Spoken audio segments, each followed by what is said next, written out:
Hi there, I'm Trevor Koenig with Worthy Goals Consulting. Today I'm going to talk to you about reacting and responding. First thing we want to clear up is what reacting is versus what responding is. So reacting, we know that thinking creates our actions. So reacting is when we have a habitual thought.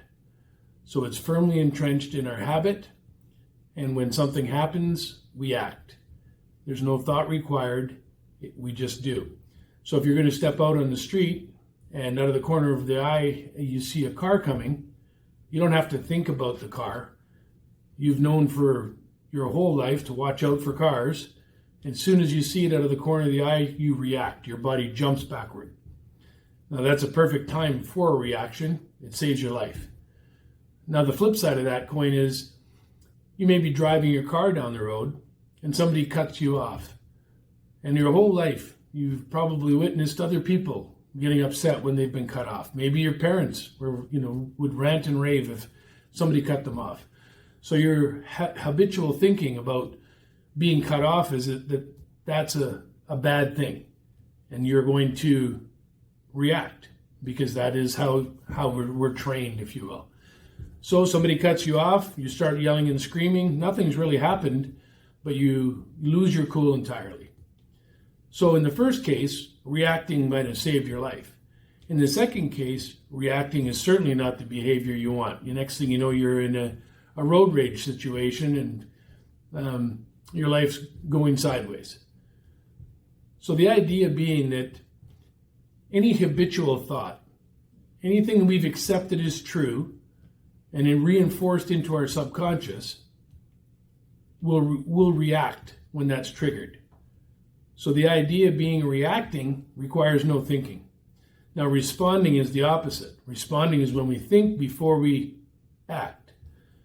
So if we go, talk about again, crossing the street. If you were to respond, you'd be too late. You'd get hit by that car. But in the side of the coin where somebody cuts you off, and your initial reaction is to start to get upset, but you start to respond instead. You think about what just happened. So you think, maybe, why am I getting upset? Well, it's my habitual thinking. Well, but why? Well, because maybe I was scared. Maybe I thought it was personal. But when we look at those thoughts, before letting them become an emotion, we think that can't be personal. The person doesn't know me. And I didn't get hurt. Nothing happened. They just cut me off. And by the time we look at the truth, we see there's no need to lose our temper or get upset. So we've taken our time to respond. And when we respond, we get to choose how we're going to act. So in those situations, responding is certainly superior. If you look at any athlete, they train and train and train to recognize situations, and they train and train and train with how to respond in their practice zone to that situation. They do this over and over so that they can entrench it into their subconscious, so that when they are playing in their sport and the situation arises, they can react. It's habitual. They know exactly what to do when this happens. There's no need to think. There's no time to think most times anyway for them. And that's how they get their job done. They react. And that is in a physical sense. So generally speaking, your body reacts. It's a physical thing, and it's usually to your benefit. It's a physical action. Responding is when you take the time to think. And that's to your benefit as well. When you're in a situation where you have time to think, then you can respond. So anything that has to do with emotional, respond. If it has to do with physical safety, react. And that's when you can trust your instincts on those things.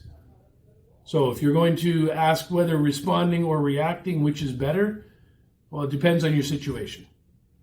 But if you've got time to think about it, usually you're going to find that responding is your best course of action. Thank you.